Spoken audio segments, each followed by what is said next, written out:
Well, hello, friends, and welcome to the Imago Nutrition Podcast. My name is Mark Glesney, along with my business partner, sister-in-law, registered dietitian extraordinaire, Danielle Glesney. Danielle, next week is already Halloween. Big question, what are you dressing up as? Oh my goodness. Nothing. I am as the the Halloween mom with Scrooge. 2 kids? I am not either. In fact, Asher, my middle child, my second son, came in yesterday in his sumo wrestling costume that he just got, which comes with like a little fan and it like inflates and you can walk around. He Oh literally my came into gosh. my office yesterday wearing it. And he's like, "Dad, what are you going as?" So I'm like, "I'm going as the dad that's following around the kid in the sumo suit." So my kids are Oh. pumped. Although I'm a bit of a Scrooge, I'm not going as anything either. Yeah. My kids constantly, Mom, why don't we decorate for Halloween? I'm like, it's not worth my time. It's not.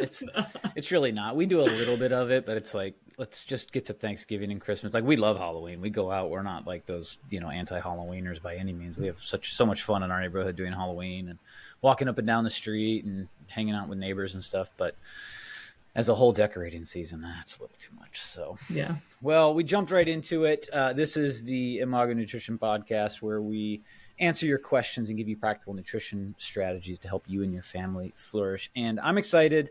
I think we've got a hot topic. My coffee is strong, and so I'm already wired and jazzed up to talk about the question that we got today.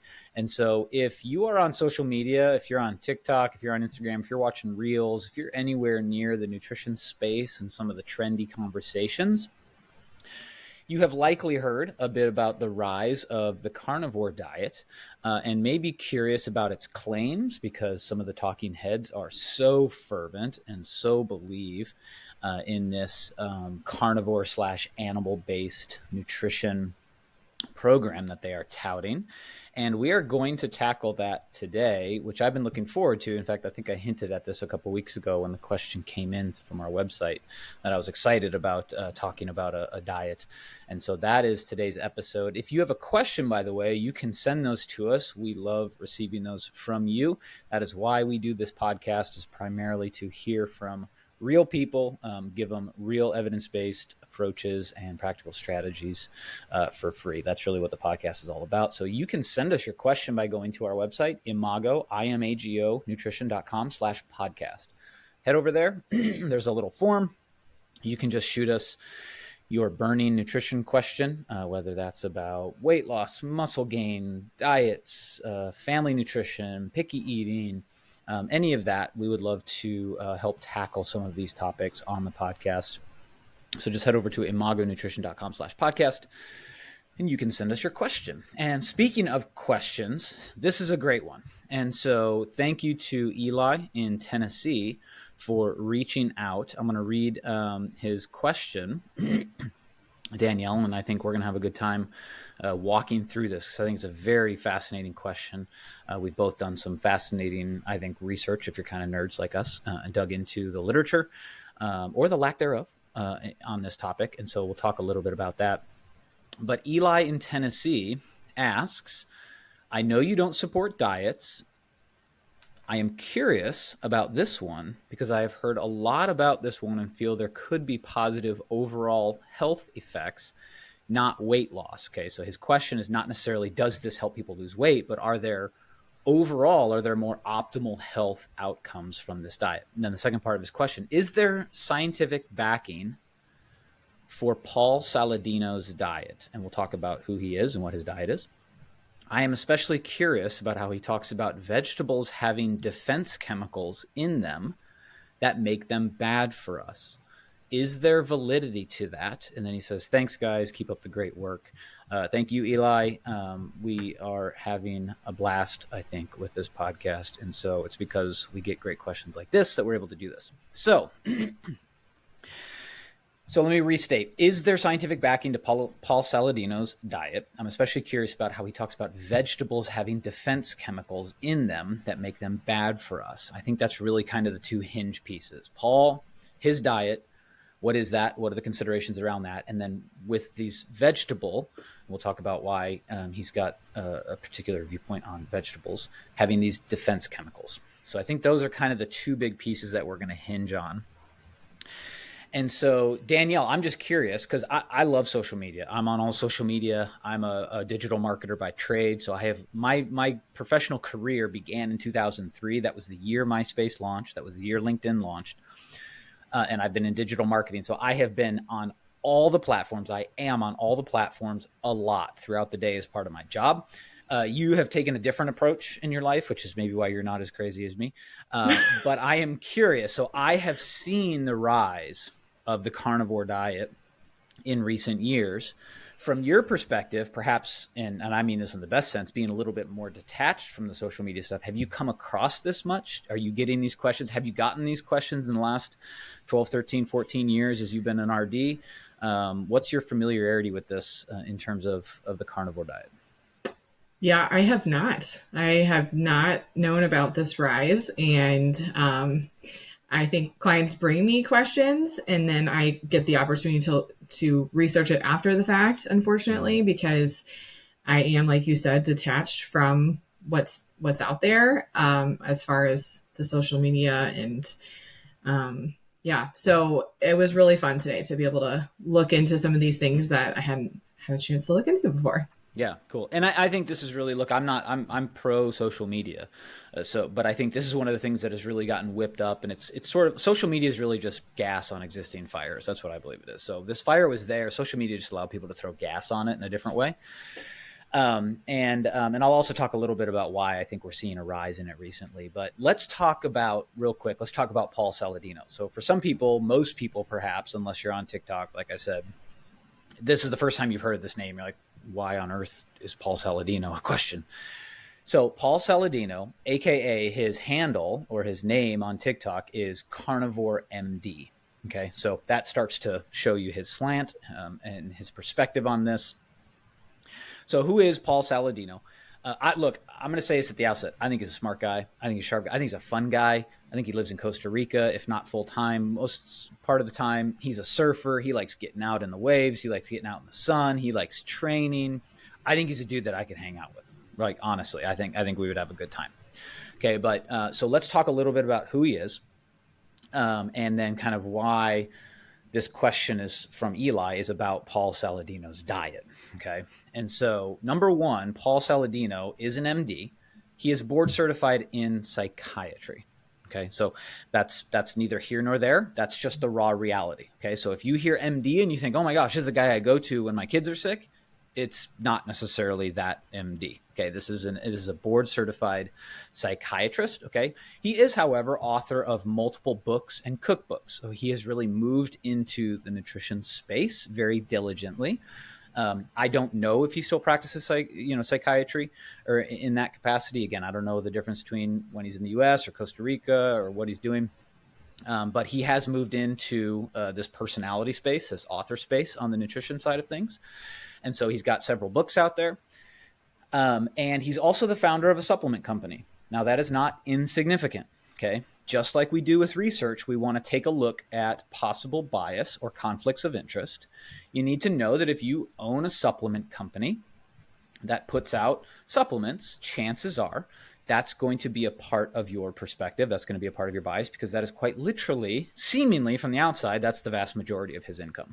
Okay, is getting people into nutritional supplements vis-a-vis his supplement company. Okay, so however, it is declared by him in his book bio. I'm in the publishing industry, so I know you have full control over what your bio says on your book. It's not someone else comes up with this. He is purported to be, quote, the leading authority on the carnivore diet. Okay, so now, I could write a book and say I'm the leading authority on carnivore diet. Doesn't mean I am necessarily, but I could say that. It's not illegal to say that. And on his website, and so we're going to kind of get into it now because, again, Eli said, is there scientific backing to Paul Saladino's diet? So the question is, what is Paul Saladino's diet? He's carnivore. There's a little bit of a nuance here. On his own website, it says, quote, an animal-based diet is centered around the most optimal foods for humans. Meat, organs, fruit, honey, and raw dairy.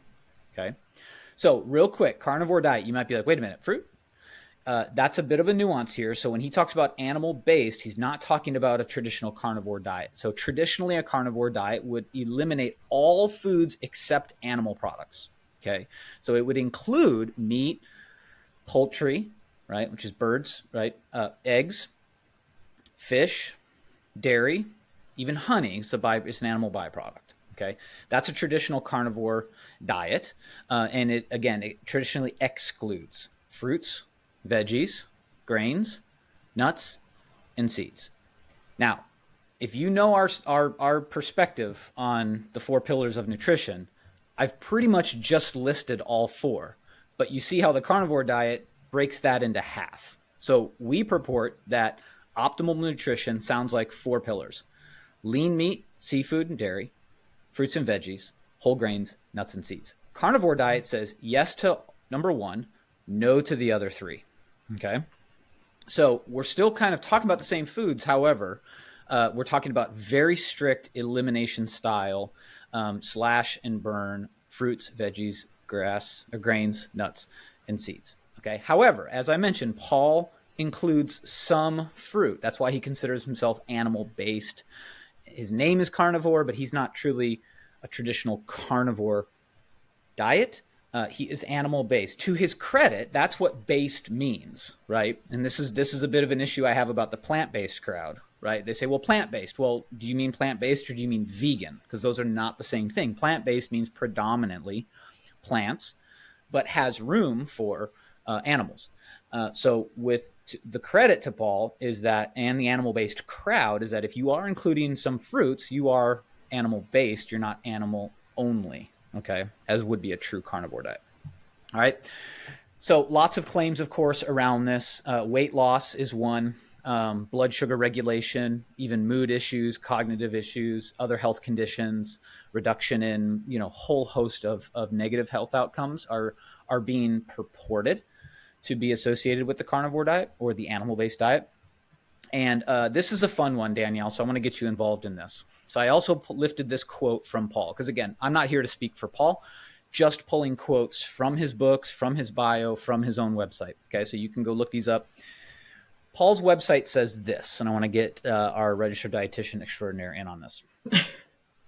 It says on his website, quote, "Plants do not want to be eaten." Okay, first of all, by my knowledge, I don't think animals do either. Okay, so we'll put that aside. Okay, plants do not want to be eaten. They must defend their roots, stems, leaves, and seeds with defense chemicals to pass their genes on to the next generation. Okay, so that goes right back to Eli's question about defense chemicals. Again, I'm not trying to make fun of them, but I think you could say the exact same thing about animals. What if we just swapped those 2 words? Animals do not want to be eaten. They must defend their legs, arms, head, body, right, with defense chemicals to pass their genes on to the next generation. You could do the exact same exercise. Okay. Mm-hmm. But back to the question, what about this whole plants do not want to be eaten? And I think there's also conversation in the carnivore circles, the animal-based, about something called nightshades. Okay. Now that sounds a lot cooler than it is, really. Like Nightshades sounds like a cool movie, like Nightshades. I actually think of there was a movie about slugs that my kids watched, and there was one where he talked about like White Shadow or something like that. Like that was his name, and it's I feel like the same thing when I hear Nightshades. It's so this is a part of that, Danielle. So talk to me a little bit about this whole nightshade phenomenon or conversation, or what we do or don't know about these, because this also comes up. And don't worry, we're also going to get into the defense chemicals, vegetables, the carnivore diet, research, et cetera. But talk to me a little bit about this nightshades thing.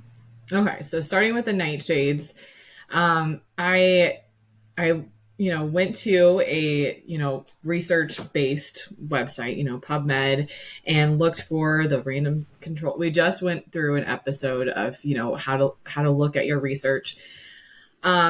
This one was limited existing literature on the adverse effects of nightshade consumption. So it was trying to go through that limited existing literature on how nightshade derived chemical glycoalkaloids on the gut inflammation in irritable bowel disease, and the unrecognized contribution of nightshades to food allergies. And to be clear, so nightshades in general are a family of plants, Sorry, right? yes.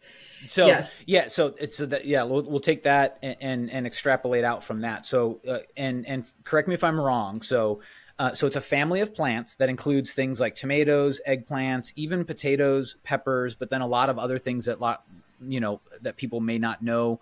I'm thinking like black nightshade, ground cherry, capsicum, etc.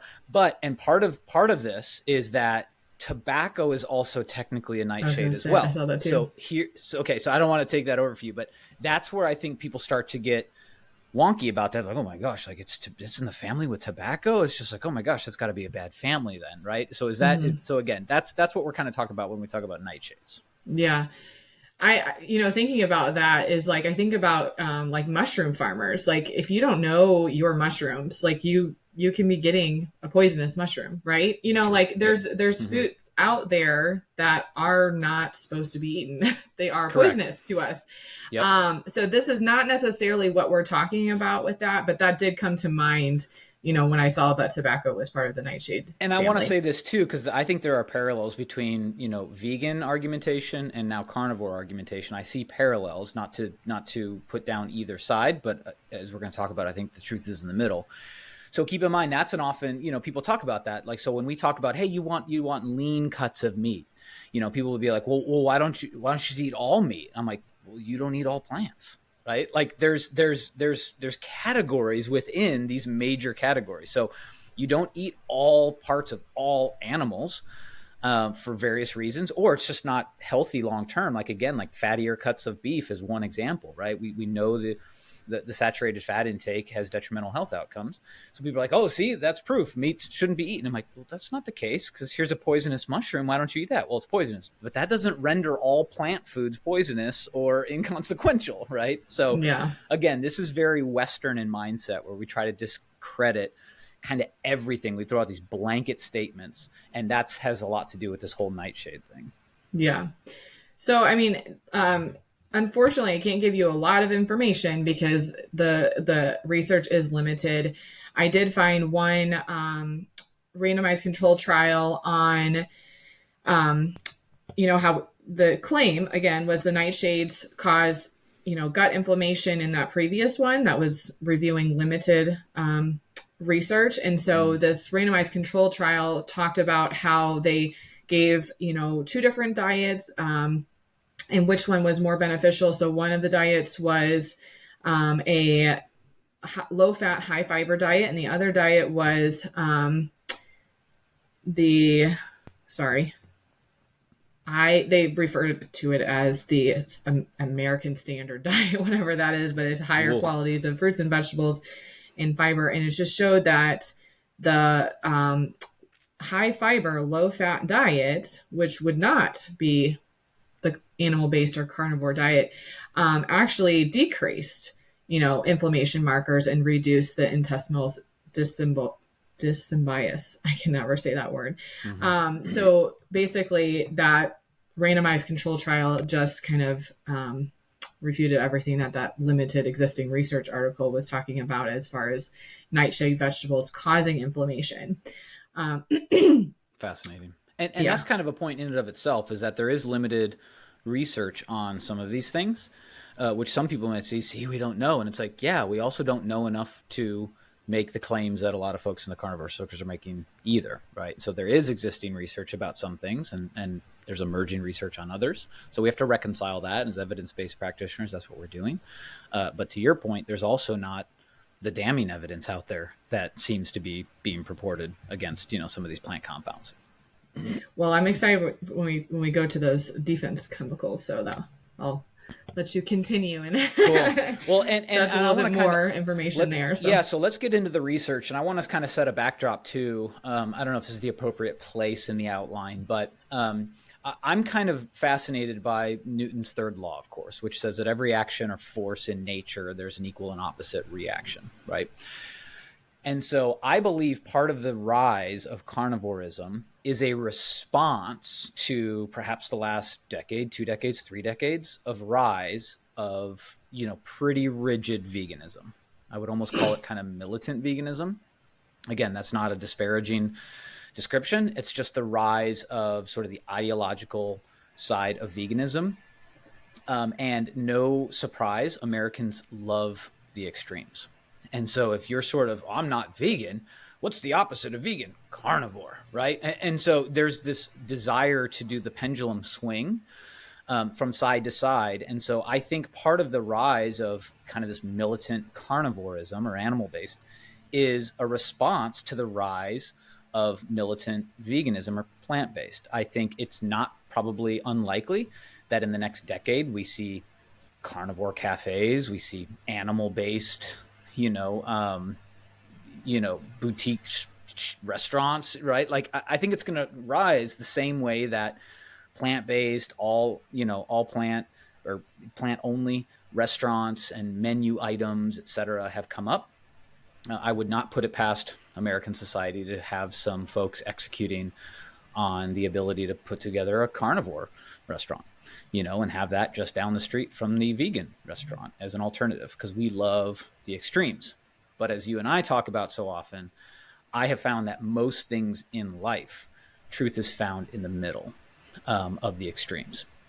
So let's talk just a little. So with that, it's just as a bit of a backdrop, is sort of contextually like, well, man, it seems like there's so much excitement and all this health benefit and all these people are coming up on TikTok. And one, it's a very small amount of people. Same with veganism. It's even smaller on the carnivore side. Two, yes, they are very enthusiastic, very excited. But I do think it's a bit of a reaction as opposed to anything that's resounding to be in alliance with evidence. So let's talk a little bit about the evidence. So on the carnivore side of things, remember that quote, expert opinions. All right, so Danielle, you were talking about how we went through sort of the hierarchy of scientific evidence on a recent episode.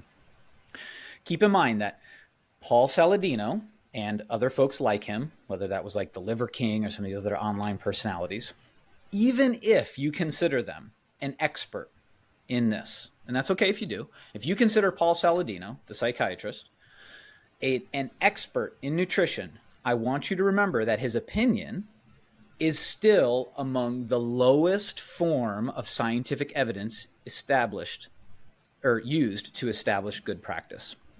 Okay, so there is a hierarchy of scientific evidence and the quality of evidence used to establish good practice.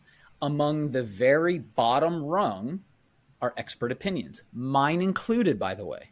My opinion, Danielle's opinion, Paul Saladino's opinion, are among the lowest form of evidence used to establish good practice. That's why Danielle and I do not establish our business or our practice or our recommendations or guidelines or guidance for clients on our opinions. Okay. And so the next thing we need to talk about is a little bit like what you were talking about, Danielle. There are no long-term controlled studies examining the purported benefits of dietary adherence to the carnivore diet. Okay. We have not been able to study people on the carnivore diet for 20 years. We perhaps will be able to at some point. I can tell you that Paul is already, I think, in some of his content talking about the fact that his cholesterol is rising. And now he's saying, well, I'm not worried about that because cholesterol is not what we just that and the other.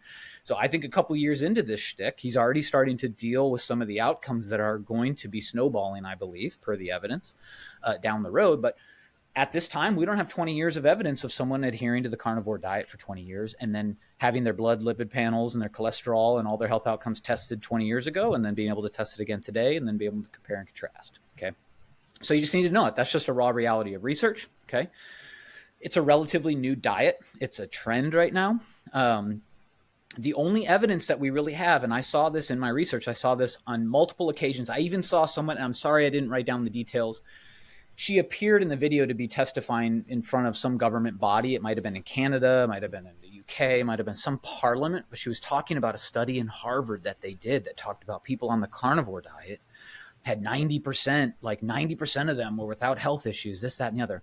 Okay, she's referring to a study. And by the way, Eli, and to the rest of you listeners, I'm going to list these studies in the show notes. Okay, so I'm going to rattle off some names, some dates, some PMIDs just for posterity's sake. But just know that I'm going to drop those in the show notes, in the podcast description, so that you can go look at these studies, okay? Don't take my word for it. get into the actual studies that we're going to reference. Okay.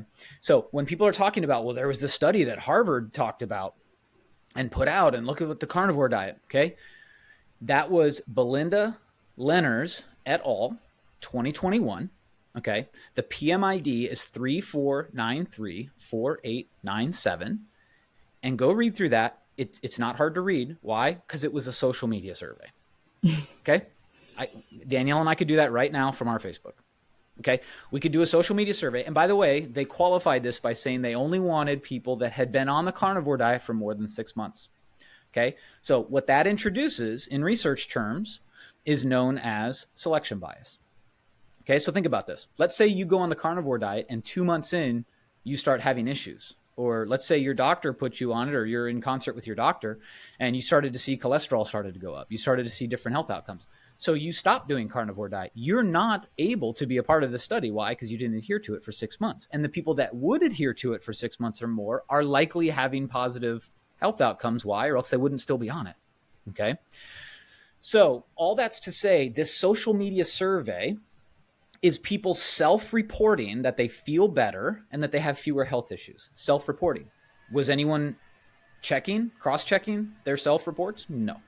This is the lowest quality of evidence you can really have. This thing almost shouldn't have been called a study. It should have been called what it was, which is the social media survey. There were no controls. There was no analysis. There was no, here's your blood panels before, here's your blood panels 6 months later, here's your blood panels 12 months in, 3 years down the road. There was none of that. There was no analysis. There were no controls. There were no variables being tested. And again, this is a high rate of selection bias when you have people that are adhering to a diet for over 6 months. And essentially, it's anecdote, okay, which is also, by the way, among the lowest form of evidence used to establish good practice. It's right there next to expert opinions, the lowest rung, okay? So think about this. And by the way, here's the irony. Someone that goes vegan could do the exact same thing. Okay, so how can you get people both reporting that I went vegan and I feel better, I went carnivore and I feel better? What could be the common denominator? The common denominator is that they ate like trash before. Okay, they ate like hyper palatable, ultra processed, like they ate like trash. And I don't say that often, but they ate like trash. And then they started eating more nutrient dense whole foods, irrespective of whether that was under the banner of vegan or under the banner of carnivore.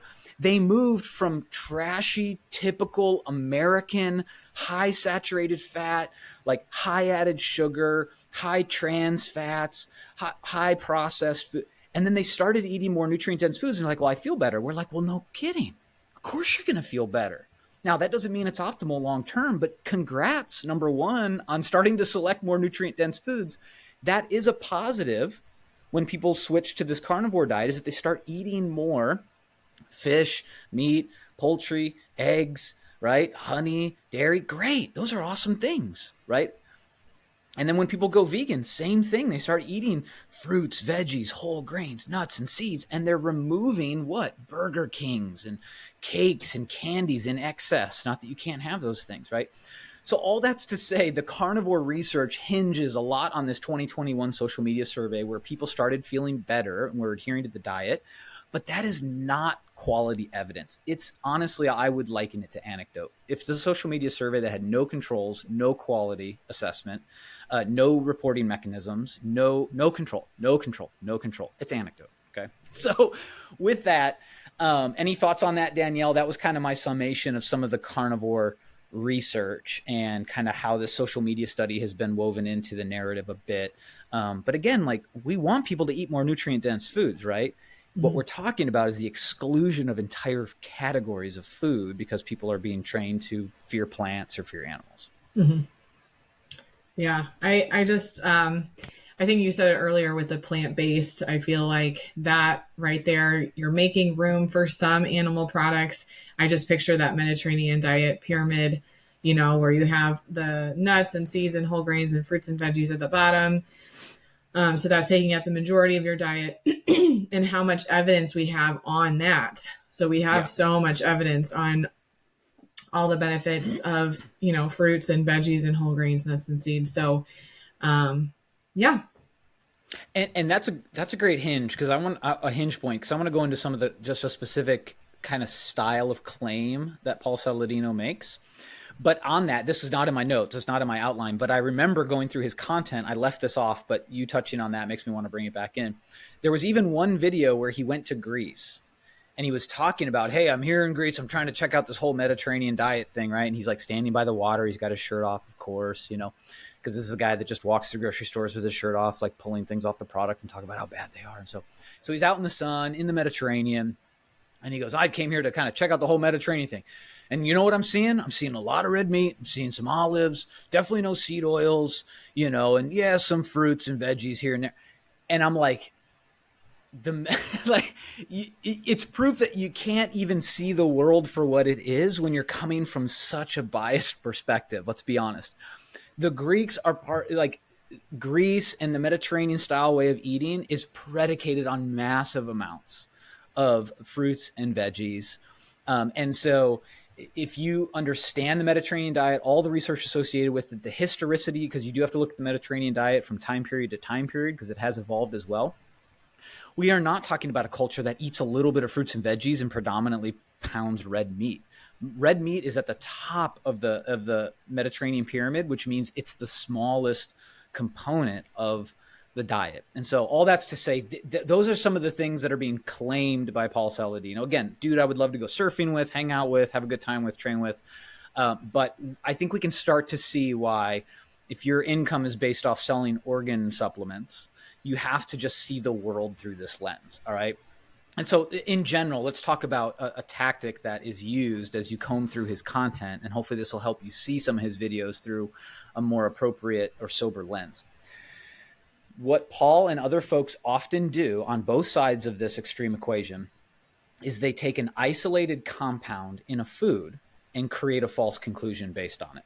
Okay. I'll give you one example. One example that Paul does was a video about oats or oatmeal. He said, you think this is a great breakfast? This is a terrible breakfast to have oats. I'm like, wow, oh my gosh, I love having oats. I have oats 2 or 3 times a week for my breakfast. I kind of swap that with my dairy parfait bowl in the morning and some berries, maybe some powdered peanut butter. It's gorgeous. I love it. I sit out back, I get my sunlight. So he and I could get out and get some sunlight together, but we're going to have radically different breakfasts. Trust me.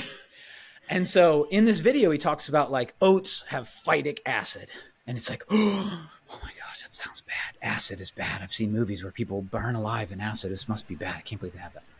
And this is a compound that clings to minerals and it robs you and it robs the body of the absorption of these minerals. So you think they're healthy, they're not. It's robbing you of that. And you're just sort of left with like, oh, that's the conclusion. Oats are bad. Like they're robbing me of all these nutrients, right? So number one, phytates and phytic acid is for the most part predominantly burned off if you cook your oatmeal, right? So if you like to stir it up, and I actually eat oats raw. I actually like oats raw. I eat them like a cereal with almond milk and berries and cinnamon, etc. So, but if you do any sort of cooking, for the most part, those are all burned off. By the way, oats have a massively powerful nutrient profile. It is still a net positive nutrient intake, even if some of those phytic acids are bypassing some of the absorption of some of these minerals and vitamins, okay, like iron, etc. And the same logic, by the way. Oh, sorry. So oats in general, if you look at the human studies on oats, I won't go into a bunch of them here, but if you to summarize the studies, oats and oatmeal have been shown to lower the risk of type 2 diabetes, lower the risk of cardiovascular disease, which is the #1 cause of premature death in America and the world, better blood lipid profiles, et cetera, et cetera. So go to the human studies, like you referenced in RCT earlier, randomized control trial, which is among the highest. Really, the only stuff higher than that are the studies of randomized control trials, right? And also keep in mind, so the human studies are pretty clear. Oats are awesome. Okay, oats are awesome. That's why I have them at least 3-4 times a week. And keep in mind that if by the same logic you can find an isolated compound and draw a false conclusion that scares people, the same can be done with meat. So why is Paul not worried about heterocyclic amines in meat, which have been shown to be carcinogenic, to cause cancer? But listen, I eat meat, so how could I just say that and not be afraid of what I just said? Because if you take a look at heterocyclic amines, the dose has to be high enough in order to cause that dose response. That is the case with virtually everything. Okay. Virtually everything can be toxic in massive amounts of quantity. Okay. And this is one of the biggest things in research, is that you'll get some study like artificial sweeteners.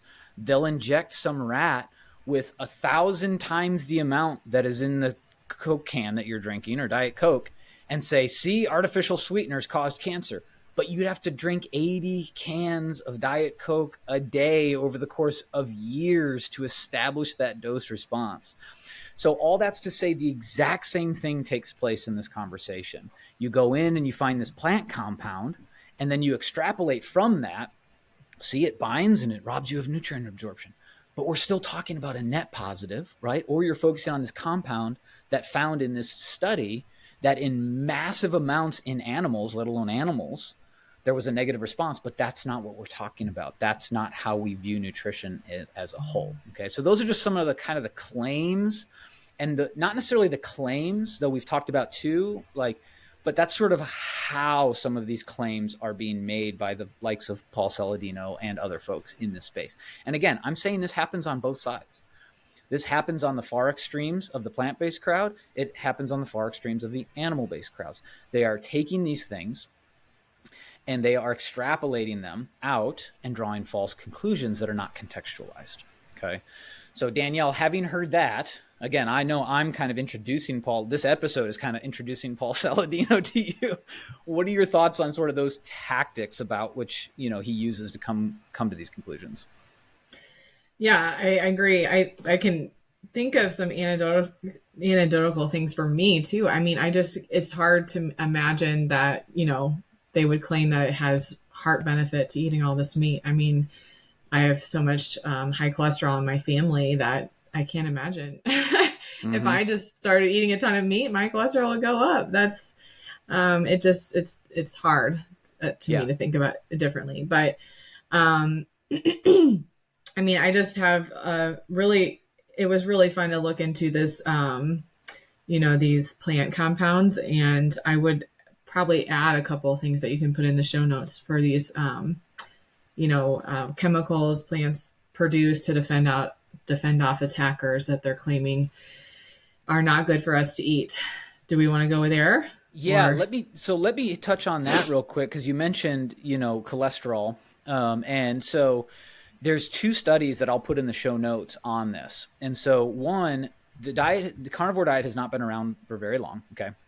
So we don't have long-term studies, but it does not mean that we can't make educated guesses based on existing evidence about the nutrient profile and the tendencies built within this system of eating.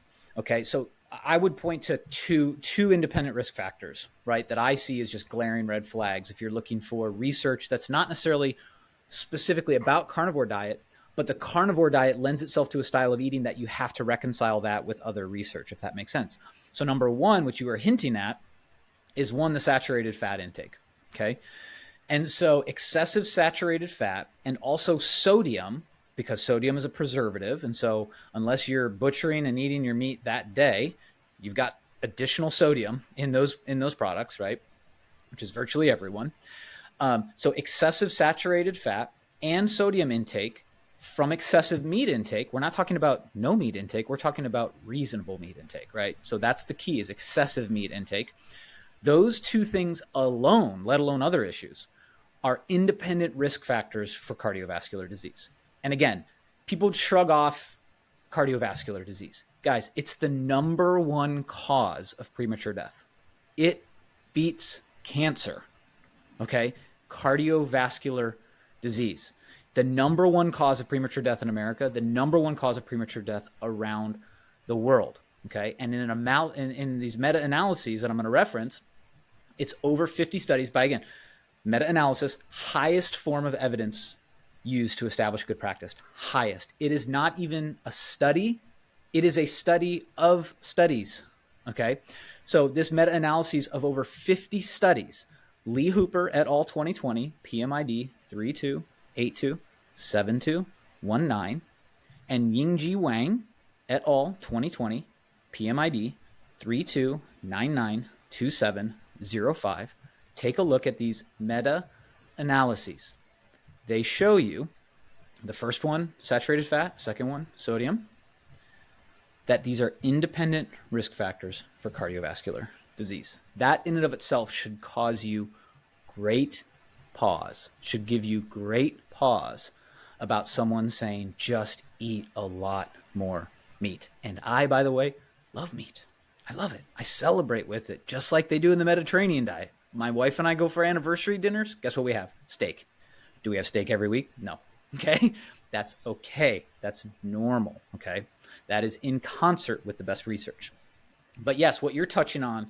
So with those two behind us, let's talk a little bit about this. We know that plants are rich in vitamins, minerals, antioxidants, and perhaps most importantly, dietary fiber, right? Fiber, not most importantly, I shouldn't say that. Super, super important, right? Reduces cardiovascular risk, reduces blood sugar spikes after carb-rich meals, protects against colorectal cancer, all these things, right?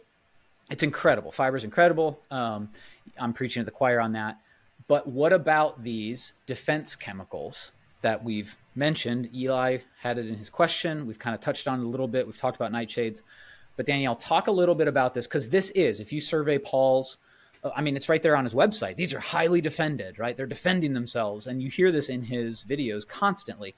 This food, kale is highly defended. You don't want to eat it. It's got this. And then he rattles off some long name of a chemical compound that people are like, oh, that sounds scary, right? By the way, if you read the ingredients of a blueberry, you'd be just as scared, because it's just a bunch of chemicals too. Okay, so just being a name that you can't pronounce doesn't mean it's unhealthy, right? So Danielle, talk to us a little bit about these defense chemicals and how you're reconciling at least what research we do have available to this claim that plants don't want to be eaten and they're bad for us.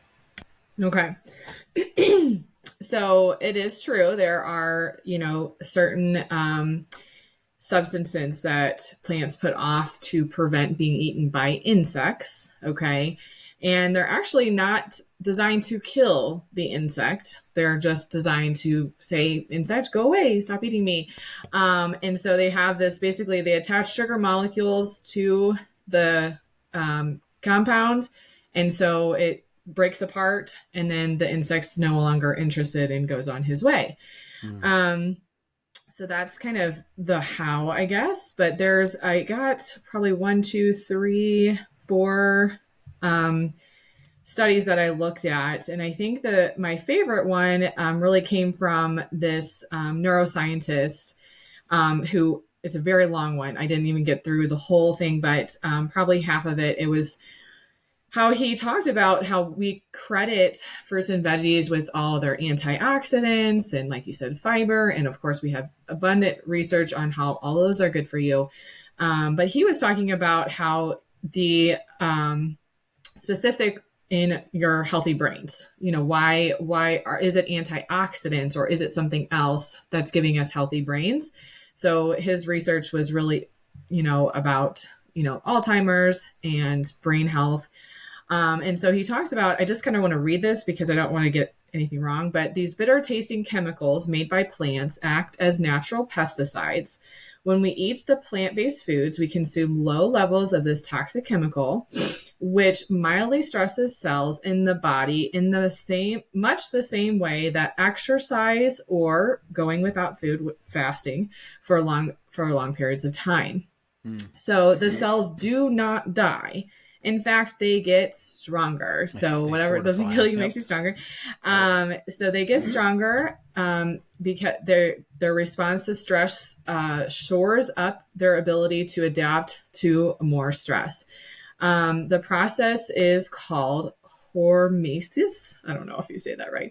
And a growing body of research is going through the health benefits of consuming fruits and vegetables and understanding this hormesis effect, and how it can be new ways to treat these brain diseases, Alzheimer's, Parkinson's, and even stroke.